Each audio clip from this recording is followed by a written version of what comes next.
මරණයෙන් පස්සේ අපිට වෙන දේවල් මොනවද? මලසිරුරක් එලිමහනේ තිබ්බොත් මොන වගේ දෙයක්ද සිදු වෙන්නේ? මලසිරුරක කට අනිවාර්යයෙන්ම අලවනවා, එක්ක මහනවා. මේකට හේතුව මොකක්ද? හැමෝටම පොදු මරණය ගැන ඔයා දන්නේ මොනවද? කතාවක් තියෙනවා අපේ ජීවිතේ තියෙන නිශ්චිත කරුණු දෙකයි කියලා. එකක් තමයි බදු, අනෙක් එක මරණය.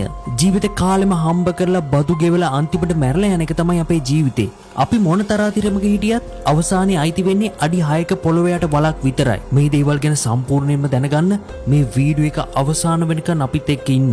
මරණින් මතු ජීවිතයක් ගැන කතා කරන්න කලින් අපි මරණයේ විද්‍යාත්මක පැත්ත ටිකක් බලමු. පුද්ගලයෙකු මිය යාමත් සමග ශරීරයේ යම් දේවල් සිදු වෙනවා. ශරීරයේ පෙනහළු තවදුරටත් වාතය ආශ්වාස කරන්නේ නැහැ. හෘදය මගින් තවදුරටත් රුධිරය සංසරණය කරන්නේ නැහැ. රුධිරයට ඔක්සිජන් නොලැබීම නිසා මොළය මේ වන විට අක්‍රිය වෙලා තියෙන්නේ.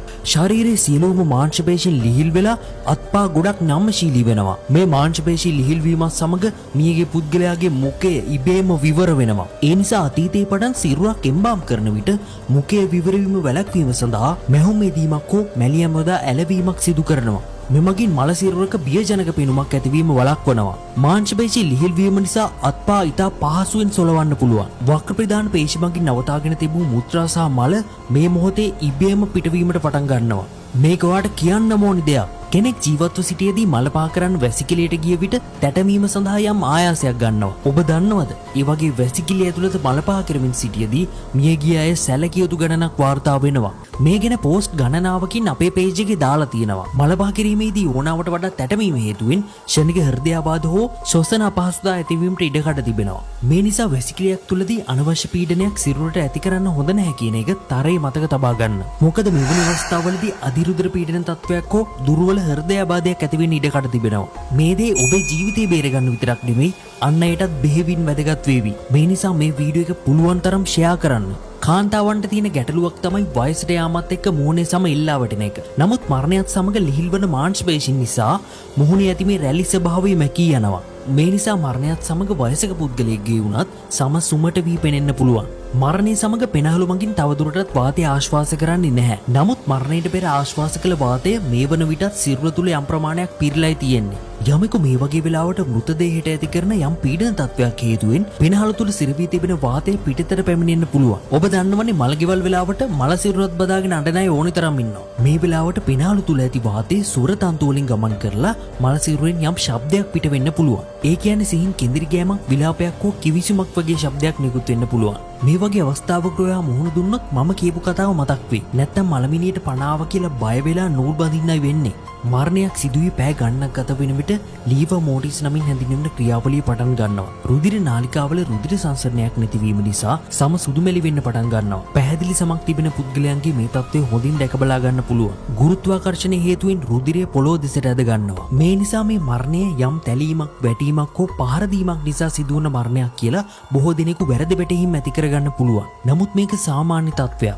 මරණයෙන් පැය 3කට පමණ පසු සිරුරේ ඔක්සිජන් සහ බල සැපයුම් චක්‍ර අක්‍රියව ඇති නිසා මේ වෙලාවේ සිරුර තුල සිදුවන රසායනික ප්‍රතික්‍රියාවල ප්‍රතිඵලයක් විදිහට මාංශ පේශීවල ප්‍රෝටීන සූත්‍රිකා සිරවි මුහුණේ දැඩි ස්වභාවයක් ගන්නවා. ඒ වගේම මුහුණේ මාංශ පේශීන් වල යම් විකෘතිතාවයක් වුණත් ඇති වෙන්න පුළුවන්. මේක මුහුණින් ආරම්භ වී ක්‍රමානුකූලව පාද දක්වා ගමන් කරනවා. මේ කාලය තුර පිරිමි මල සිරුරක නම් ලිංගේන්ද්‍රිය ප්‍රාණවත් වී ඇති බවක් පෙන්눔 කරන්න පුළුවන්. මරණයේ සිදුවී දින 2ක් පමණ ගත වන විට මාංශ පේශී පටක බිඳ වැටීම සහ දි รา පත් වීම ආරම්භ වී තිබීම නිසා ශරීරයේ නැවතත් ලිහිල් වෙන්න පටන් ගන්නවා. දින 3ක් ආරම්භ වන විට පාදවලින් ආරම්භ වෙලා මුහුණ දක්වාම මේ සියල්ලම ලිහිල් වෙනවා. මේ වගේ ශරීරයේ ලිහිල් වන අවස්ථාවක සිරුරේ ඇස් විවෘත වෙන්න පුළුවන්. ඉතින් මෙහෙම වෙලාවක මලගෙදර ඉන්න අනිත් මිනිස්සුන්ට වෙන දේ මම අමුතුවෙන් කියන්න ඕනේ නැහනේ. ඒ වගේම මේකේ විවෘත වන ඇස් සාමාන්‍ය ඇස් වගේ නන් නෙවෙයි. මේ ඇස්වල වර්ණය දැඩි කළු පැහැයක් ගන්නවා. මේක සිදුවෙන්නේ ඇස නිරන්තරයෙන්ම වාතයට නිරාවරණය වීම නිසා. මේ හේතුවෙන් මල සිරුරක භයානක ස්වරූපයක් ඇති වෙනවා. ඒ වගේම මේකේ ඇස් කළු පැහැති වීමත් සමග මේ තත්ත්වය තවත් භයානක වෙනවා. මේ නිසා සිරුරක් එම්බාම් කරන විට ඇස් වලට අයි කැප්ස් දමා ඇස් තදින් සහ ආරක්ෂිතව වසා දමනවා. මල සිරුරක ඇති භයානක බියකරු පෙනුම මෙමගින් සම්පූර්ණයෙන්ම නැති වී යනවා. ඒ වගේම ඔයා අහලා ඇති සමහර අය මිය ගියාට පස්සේ නියපොතු කොණ්ඩේ වගේ වැවුණා කියන කතා. යම් පුද්ගලෙක් මිය ගිය විට සම විචලනය වී වියලී යනවා. හැම වියලී හැකිලීමත් සමග කෙනෙකුට පෙනෙන්නේ මල සිරුරේ නියපොතු සහ හිස කෙස් වැවෙන දිගුවන බවයි. මිය ගොස් මාසයක් පමණ වෙන විට කොණ්ඩේ ගැලවීම ආරම්භ වෙලායි තියෙන්නේ. අපි දැන් බලමු මෘතදේහයකින් දුර්ගන්ධයක් පිට වෙන්නේ ඇයි කියලා. මිය ගොස් දින 2ක් 3ක් ගත වන විට සිරුර සිරුරේ අභ්‍යන්තර ඉන්ද්‍රීන් දි รา පත් වීම ආරම්භ වෙලා තියෙන්නේ. ශරීරයේ පුට්‍රසීන් සහ කැඩවරීන් යන රසායනික ද්‍රව්‍ය නිෂ්පාදනය වෙන්න පටන් ගන්නවා. මේ හේතුවෙන් දරාගත නොහැකි දුර්ගන්ධයක් ශරීරයෙන් නිකුත් වෙනවා. මිනිස් මොළයේ මේ රසායනිකයන් දෙකෙහි ගන්ධය හඳුනාගන්නේ මිනිසාට දරාගත නොහැකි අපහසුම දුර්ගන්ධයක් ලෙසටයි. ඒ වගේම බඩවැල් තුල ආහාර ජීර්ණයට සිටි බැක්ටීරියාවන්ට තවදුරටත් නඩත්තු වීමට හැකියාවක් නැහැ. ඒ නිසා ඔවුන් බඩවැල් ජීර්ණය කරමින් අපද්‍රව්‍ය වායුන් පිටත් කරනවා. මේ හේතුව නිසා මලසිරුරේ උදරය ඒ වගේම අත්පා ඉදිමෙන්න පටන් ගන්නවා. මේ තත්වයට මෘතදේහය පවතින පරිසරයේ කාලගුණ තත්වයක් බලපානවා. මේක බරපතල තත්වයට පත් වුණොත් සිරුරේ උදරයේ පුපුරා යාමට පවා ඉඩ තිබෙනවා. දිගින් දිගටම සිරුර අභ්‍යන්තරයේ දි รา පත් වීමෙන් දුර්ගන්ධයක් නිකුත් වෙනකොට ඒක මැස්සන්ට සුබ ආරංචියක් වෙනවා. ඔවුන් පැමිණ සිරුරේ ඇති නාසය, මුඛය, කන් වගේ සිදුරු වලින් ඇතුල් වෙලා බිත්තර දාන්න පටන් ගන්නවා. බිත්තර පුපුරා එන කීටයින්ට මලසිරුර රසවත් ආහාරයක්.